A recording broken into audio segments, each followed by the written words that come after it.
Well, what do you know? Doctor Who to cast Olly Alexander as first gay actor. And that's the important part. To play Time Lord. Oh, a Time Lord? Any Time Lord? No, of course. And this is still just a rumor, but apparently, at least according to the Mirror, seems like the odds are in Olly's favor here to succeed Jodie Whittaker as the next Doctor. So, and of course it's, Jodie Whittaker, who made history as the first woman cast as the Doctor. Well, apparently she's not the first woman to be the Doctor. But anyway, there he is. No, maybe that's the next outfit too.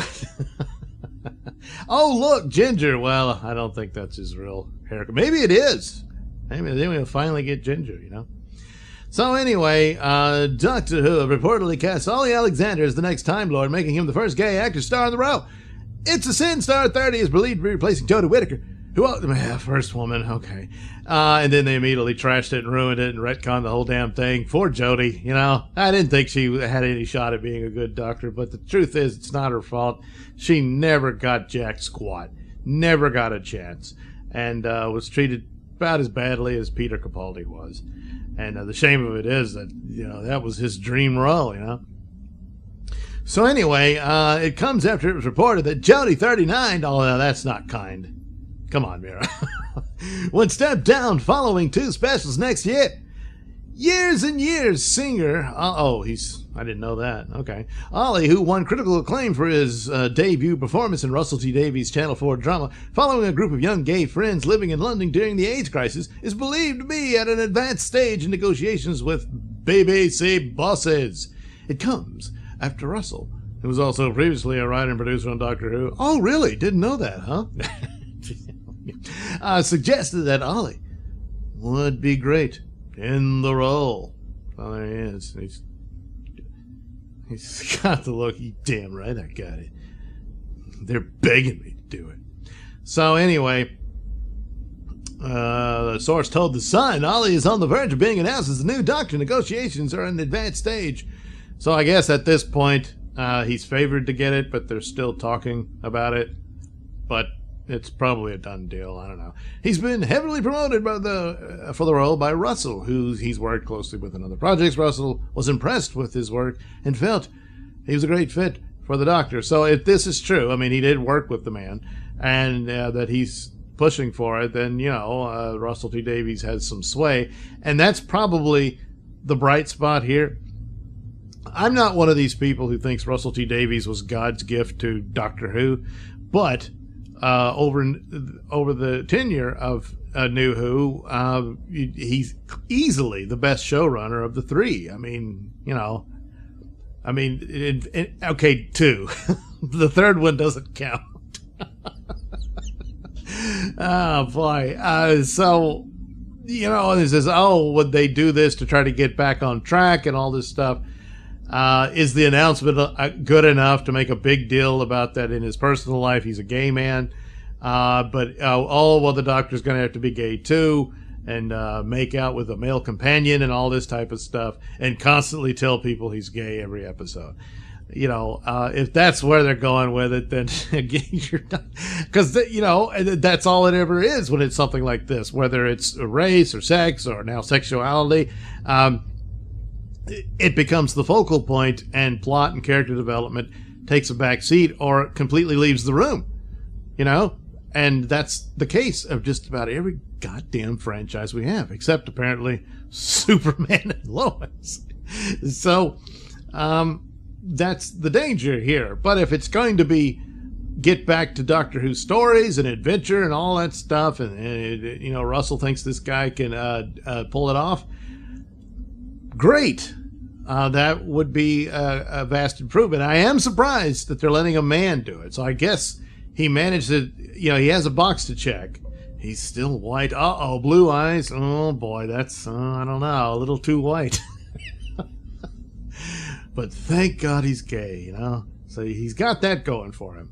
So they added, it's definitely happening, and that Olly has had to keep quiet. Well, that sounds like it's a done deal.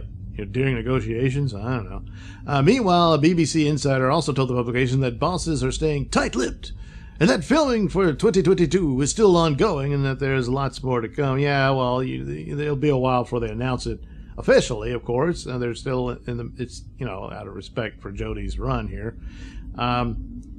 So they talk about the bookies, which they had Chris Marshall dead to rights to replace Peter Capaldi, and that wasn't true. But here they're saying Michael Sheen was the favorite.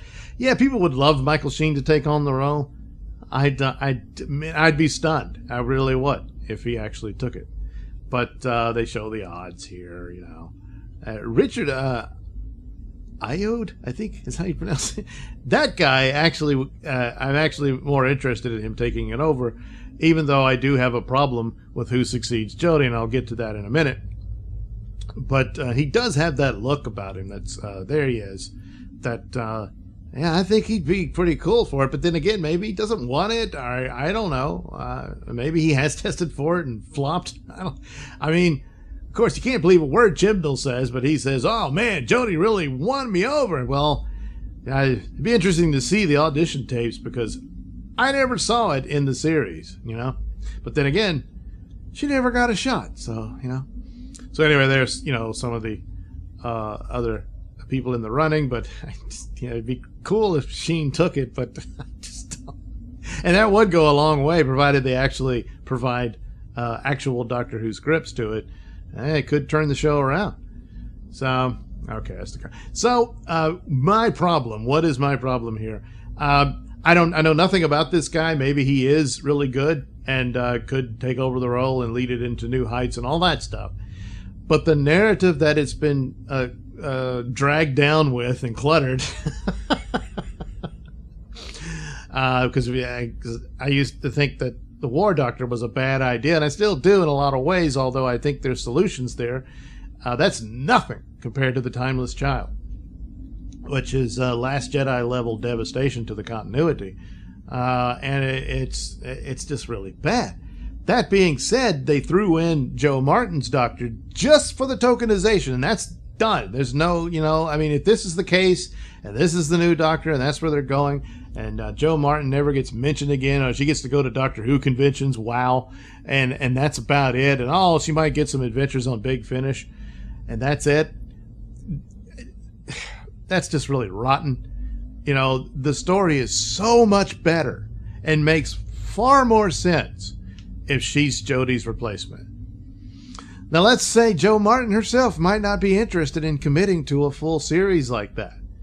Okay, but here they're going to do this where they're going to do the next season, and that's what Jodie's filming now, and then she's going to get 2 specials apparently, not just the the New Year's one. Maybe she'll get a Christmas one, but I doubt it. I think it'll be 2 specials sometime next year.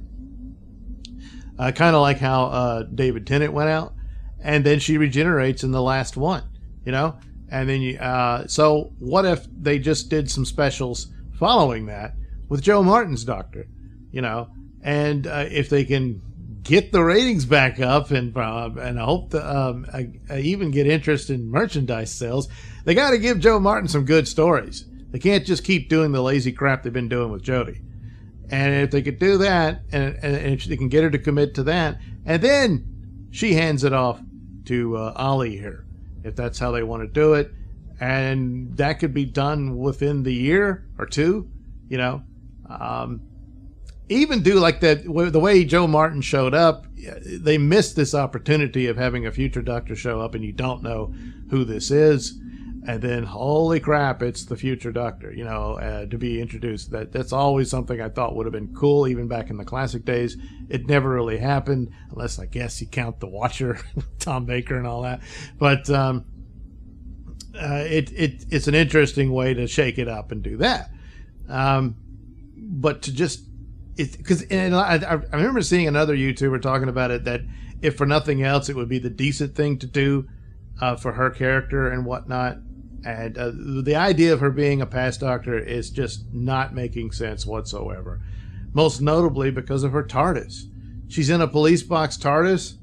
So then how is she a pre-Hartnell Doctor? And says, oh, well, she did all of that and then had her memory erased. and the TARDIS was turned back into its original form, and then the Hartnell version, yeah, come on. Lazy, stupid stuff. Whereas, when you have this mysterious doctor and you can explore that for future episodes, that's actually more intriguing and I think could draw people in. But you're too stupid and you drop the ball. So, it just, okay, Russell likes this guy, let's put him in. Which, okay, but you've painted yourself into this corner and you just don't care. So, that's the problem with it. Again, know nothing about this guy. Maybe he's good. I don't know. But if it's all just for the virtue signal of, he's gay, he's gay, he's gay, and that's all they're going to do with him, then you're tokenizing him too, even if he gets 3 years in the row. That's not going to give him room to breathe and form his character. And that's the type of crap that goes on now with these franchises. And is that really the only goddamn reason you're hiring this guy? You're really insulting him just based on that. So, gee, I hope I'm wrong.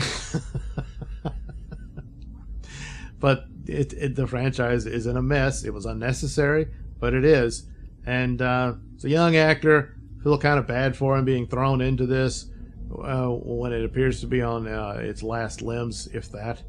But, you know, again, its failure won't really be his fault, will it? No. It wasn't really Jodie's either. So, yeah, I don't have high hopes for any of this, and it doesn't really matter, I guess. But like I said, to fix your goddamn continuity that you see, and I don't even mean the overall show, the one you did with this in just a few episodes, and then you ignore. You've got to deal with that. Because if you're not taken seriously, then you don't care about it. And if you don't care about it, why should anyone else? Thanks for watching and listening. Say, while you're still here, why not like and subscribe and share with your many friends? Yes. Also, check out my mini stores in the link description below. Yes, where you can get t-shirts, hats, mugs, all those goodies with my artwork on them. Oh, yeah. And head over to indieplanet.com and pick up a copy of my comic book, Night Night. Oh, yeah. You can also catch me at my podcast, Mr Nailsin Show, on RadioMisfits.com. And you can also watch my videos on BitChute.com and now on Rumble.com. Oh, my goodness, so many places to watch me and my stuff. Oh, yeah. And if that's not enough for you, well, you can follow me on many social media platforms and say hi to your old pal, Mr. Nailsin.